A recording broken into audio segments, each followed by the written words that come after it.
Welcome back to Inside College Basketball Now with Jon Rothstein. Pleased to be joined by Vanderbilt head coach Mark Byington. And Mark, welcome. What do you think your reaction would have been over the summer if somebody told you, you know what, you're going to start 14-0 this season? Yeah, I wouldn't have believed them. That'd be the first thing. But at the same time, I don't think anybody being crazy enough to even say that to me. And it's never something that as a coach you talk about winning every game that you played at that time. And I just think you set yourself up for being disappointed. But I knew this summer I did like this team, and so while I was around them, and I was like, it's going to be a fun journey with them, and we're almost halfway there. We're not even quite halfway there, but it's going to be exciting taking this team in the rest of the SEC play. Now, 12 of those 14 wins have been by double figures. Why has the team been so dominant?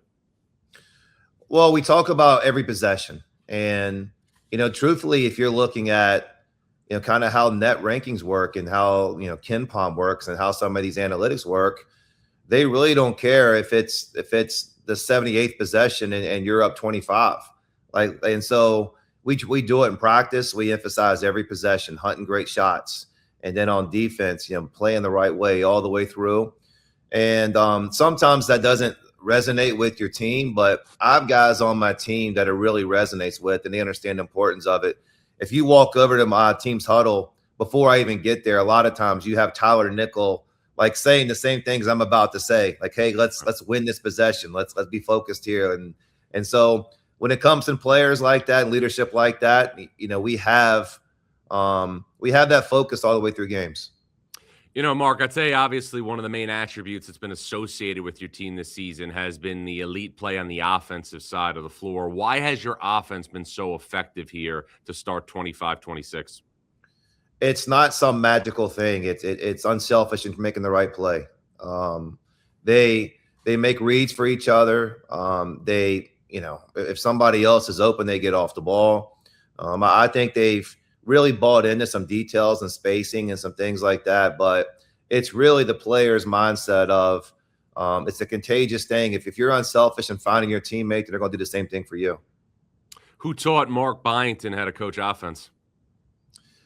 I'm just a nerd. I pick up everything from everybody. If you saw some of the things I'm doing, like you would be like, why is he doing that? Like this, for example, I was begging Brian Earl last week to do a Zoom with me. I was like, just, hey, help me out, help teach me some basketball. And the week before was another coach. And I see things. I want to learn. I'm constantly curious. And if I could figure out things that help us and help me and help our team, then I'm going to do it. Well, it's obviously been a big part of your success at Vanderbilt. I'm curious, though, how is being the head coach at Vanderbilt different than being the head coach at James Madison or Georgia Southern, where you started your head coaching career? The day-to-day is the same. I mean, I really haven't changed my approach in the day and what I do and with the team and everything else. And the biggest change, and you hear this from everybody, is just kind of how the sport's changed. Mm-hmm. It's not how my job changed. It's how college basketball and college athletics changed. That's the biggest change. So at one point, you're trying to communicate with a different type of circle with a basketball player, and now it's completely different. And you're trying to get your team, and just the job description was already a lot for a head coach.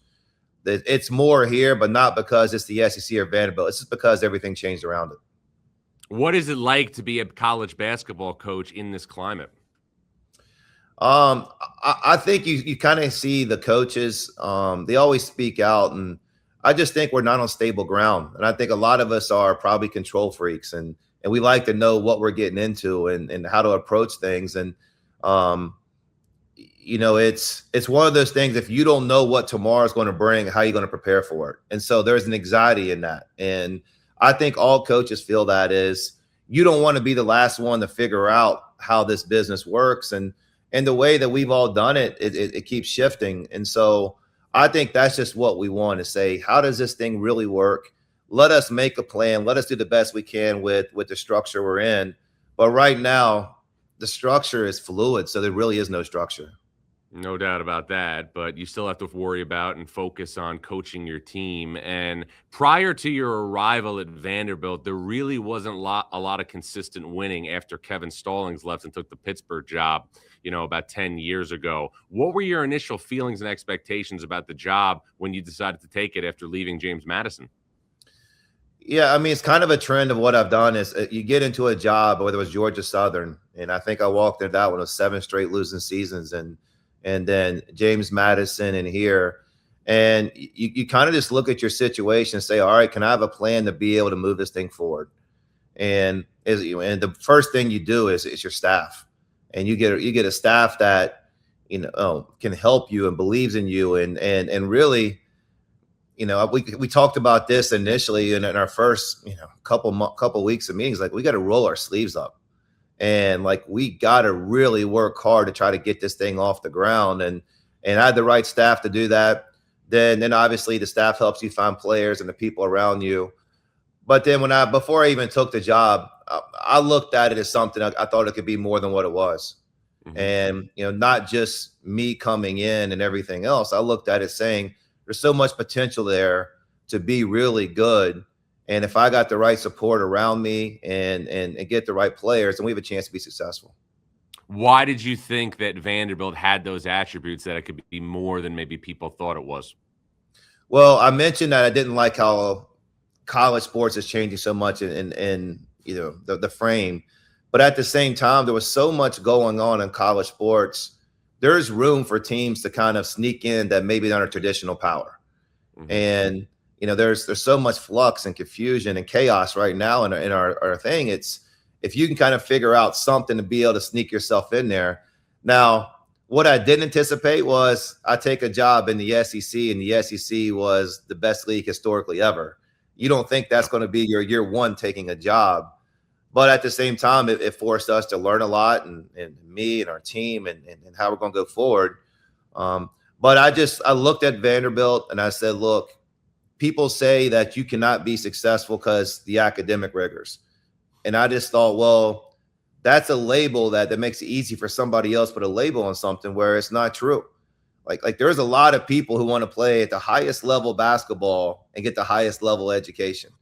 And if I said you're going to be successful in basketball and then also be successful in life, I don't think something's wrong with that. So we had to kind of, disarm some labels, and then the place was committed. I mean, it wasn't like I walked into a place who did not want to win. It was a place that really had a passion and a fan base and everything else that really wanted to be successful. We just had to kind of push some things forward. How does the team you're coaching right now that's 14-0 compare to the team that you coached last season that went to the NCAA tournament? Everything's so different, just because your rosters are so different. And the team last year, greatly indebted to them. It was a scrappy, hard playing team. Had intangibles, and it didn't matter, undersized or whatever else. I mean, they were going to go out and fight. And it was some ups and downs last year, but at the same time, the downs never stayed down that long, which I really liked about that team. This team, is a team that really cares about each other. If you walk in our locker room, you walk and see somebody has a good game. They're so happy for each other.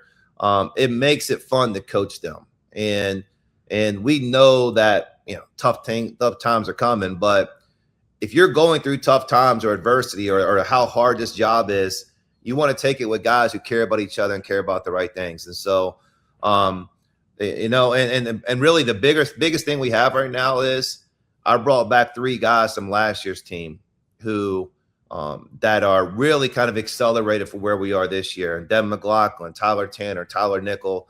And that's why we're further ahead this year than we were last year. Well, that was going to be my next question. I'm curious from your perspective, as things are fluid day to day, week to week, month to month in college sports, how important is it in this climate to have that type of retention if you want to obviously have success at the highest levels of college basketball? Well, I look at analytics like every other coach, and you look at certain things. And, one of the biggest numbers and analytics things that can help you out be successful in your season is returning players. Mhm. And it's hard right now. Guys have success, they leave. They don't have success, they leave. You build them and everything else. It's really hard. But we knew that, and so we prioritized, trying to get those guys back. And even if you saw us start practice in June this past year, it's even, and we got 2 guys that were walk-ons last year. They came back, so we had 5 players back. It's just we weren't starting from ground zero. I mean, we were already a couple steps ahead, and I brought in some smart players who adapted quick, but just having those guys come back just made it so much easier. And one of the players that came back, Tyler Tanner, has made a massive jump from his freshman to sophomore season. What has allowed him now to become one of the best point guards in the SEC? Well, you could see last year there was some glimpses of what he was doing. And I met with him last year, and I just said, look, you're going to have more on your shoulders. And he wanted that. He was capable of that. And then throughout this season, it's almost like I keep putting more and more on him. And every time you put more on him, he comes through. He is there's not a better person in the world than him. I'm talking about every single thing he does in his life. He's joyous. He brings happiness to other people. It's so unique. If you saw him in every day in his life, he thanks everybody. He thanks the bus driver for driving our team. Every manager, he shakes their hand, and he's he's such a good person. He makes me want to be a better person. I'm trying not to cuss in 2026, and I've only slipped up twice. And one of the reasons is I was like, listen, if Tyler Tanner could be this good, I could be a little better too. Well, you say you're trying not to cuss and you slipped up twice. It is only January 5th. So, I mean, you only have 360 days to go, but that's a good goal for you. But well, John, let's say I might have been 70 words before. And if I'm down, I said, look, I'm making progress. So I'm not quite there, but I'm making progress. Fair enough. New Year's resolutions are for January. We'll see if they stick in February. But in addition to Tyler Tanner, you have a couple of other key players in your backcourt that are currently out of the lineup. Duke Miles, Frankie Collins. What is the latest with their potential returns to the court? Yeah, I mean, we expect Duke to practice today, and whether it's limited or not, and then hopefully progress to be able to play against Alabama on Wednesday. It's more of an annoying thing than that. He's just got to kind of get through. It's not anything serious or jeopardizing to his current status or his future status. And Frankie just had a good evaluation yesterday, and kind of expect him back within a couple weeks, maybe even sooner. So we're going to need those guys. Obviously, Duke's had a great time, and Frankie's so valuable to us. I think when we're actually playing at our peak, if you looked at us down in Battle of Atlantis and what we were able to do with the defensive pressure and those guards and everything, and that was a big portion of Frankie Collins. And so getting him back, getting Duke back, trying to get 100% is very important to us. Now, Mark, one of the things that's been common with your teams at Vanderbilt is you've really, really been an advocate and a proponent of playing multiple point guards together. Why, as a coach, do you have so much comfort in a lineup that features multiple point guards? Well, it's decision makers that can make good decisions. So we don't run a ton of set plays, and I'm calling them, and we're doing things like everybody else, certain actions. But our main thing is spacing and read and react. So you need decision makers on the court who can make plays. It's just worked out for me, and really I like to have 4 or 5 guys on the court that can be able to make decisions. But you've kind of seen what we've done the last 2 years is playing multiple guys who would be labeled themselves as a point guard. It just makes our offense better. It really does. And if they can make plays for them and the guys around them, it makes the other guys better too. What are your thoughts on Alabama? Unbelievable offensive team. It caught me last year. Last year was the first year I coached against them, and the pace at which they do actions and then they come at you in the transition, you can't simulate it in practice. Yeah. And so, we down there in Tuscaloosa last year, we never settled in. They always kind of had us on our heels, and really that's almost every team they go against. But the backcourt's phenomenal. So I'm not saying anything anybody doesn't know with Holloway and LeBaron and Fallon and those guys. And I think the other thing is kind of like they make threes and they do other things, but the other guys are so capable of having good nights. The freshman's playing really well right now, Amari Ellen, and Sherrell's a defensive presence and does a lot of things. So it's a challenge. This is what you come to this league for. You go against great coaches, great teams, big time environment, and so we'll do our best, prepare, try to stop them. But no one really does. You try to do your best you can. And Alabama will be the opponent for Vanderbilt, obviously, Wednesday night in Nashville. When you go against an offense like Alabama's, Mark, and you have a great offensive team as well, do you want to try and slow them down, or do you want to attack them because you have obviously capable pieces that can score as well? That's a good question. I don't know if I have the right answer for it. I think people do different things. You watch Purdue go against them. Well, Purdue acts like Purdue. They don't really change who they are. And you watch Arizona and Illinois and these teams go against them. Well, they don't really change who they are. And like St. John's, just watched that game last night at my house. What you got to do is you got to be the best version of yourself. And we play fast. They play fast. Should be a high scoring game. But at the same time, if you want to do that the entire game, and you got to pick and choose, I think, your times. I think last year we started down there and we took bad shots early. And if we took good shots early in the possession, then that's okay. But it was the bad ones that get them out in transition. And you get them out in transition, good luck. You're not going to be able to stop them. What was it like coaching in the SEC last season when 14 of the 16 teams got into the NCAA tournament? I bought my son a bobblehead for Christmas this past year, and I thought it was kind of a gag gift, but it was fun and everything else. It simulated him. And I was looking at it, and the head just kind of bobbles. And I think you just feel like that the whole entire time. You're going through it. It's relentless. And you finish the game and you're like, you really need so much time to recover. And you're like, all right, here comes another top 20 team.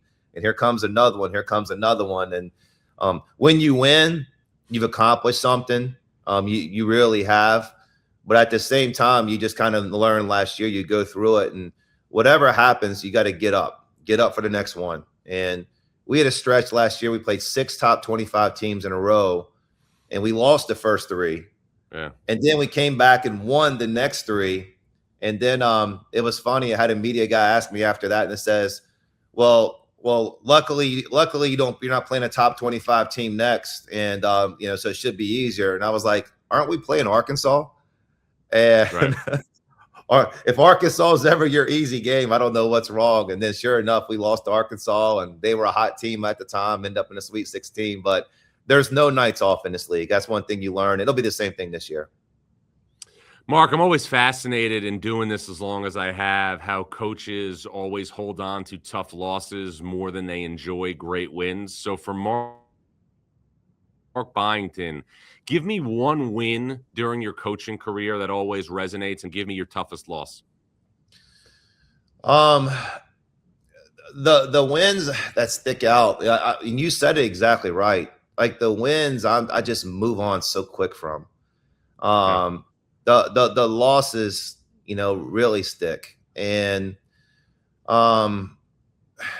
more recently, last year against St. Mary's in the NCAA tournament, I thought if we can, I want to try to make a run with the team. And I thought we had our opportunities in the NCAA tournament. We were up and just didn't make the right plays, mistakes. And that one stuck with me because it's the last loss I had.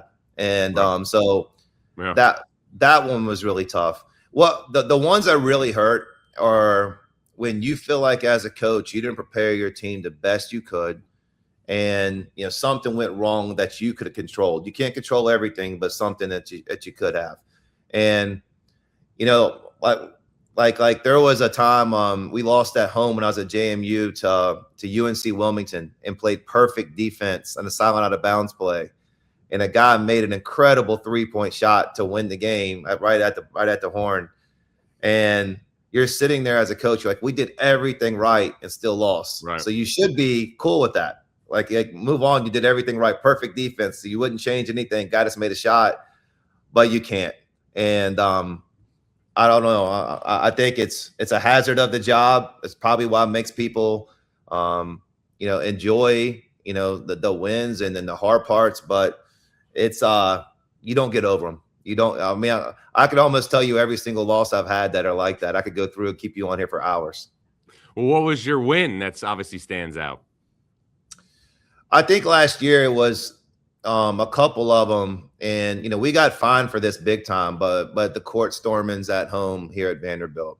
Yeah, and they stormed the court and we beat Tennessee, and they stormed the court and we beat Kentucky, and the reason that is I wanted to get the fan base to believe and get the fan base to understand like where we're going to try to go, and whatever's happened in the past, we're trying to push this thing forward in the future. And seeing the joy wasn't really on my face or anybody else, but seeing the joy on the fans' face. Yeah. And that like, all right, that they're going to be a part of this, they believe. Those two stick out to me just because you work so hard to get a program forward, and to see people start believing in what we're doing and our hard work was important. Now, give me a recruit that you really, really wanted, either as an assistant or a head coach, and didn't get. I just told this story recently, and so everybody in the world missed out on Steph Curry, and yeah. I did too. I was at College of Charleston. I was assistant under Bobby Crimmins, and did not see it like everybody else. But I was not going to make the mistake on his brother, Seth Curry, and Dale was going to try to help us, and we thought we had a good chance. And Seth, if we recruited him a little bit harder, he already has brother already knew College of Charleston, and I couldn't get Coach Crimmins convinced that this guy's going to be good. And I was like, I'm not making a mistake on another Curry. I did it once, I did it another time, and so that's more so being a bad assistant. I should have figured out a way to convince Coach Crimmins. But that one it sticks out because I just told that story to somebody 2 days ago. All right, well, let's wrap on this. What are the biggest long-term keys for this Vanderbilt team to do maybe what last year's couldn't, and that's make a run in the NCAA tournament?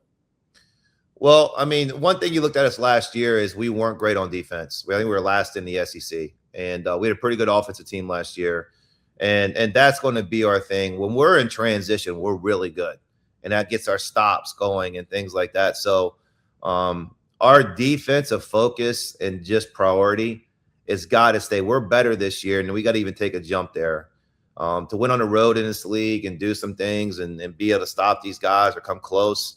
That's a major, major thing. So that, and then obviously, we got to stay healthy. We got a good team when everybody's there. We got to stay healthy, and then things can't compound. We can't get caught up in success. We can't get caught up in failure. We got to keep moving on.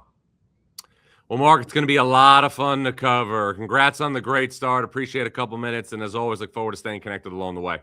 Yeah, thanks, John.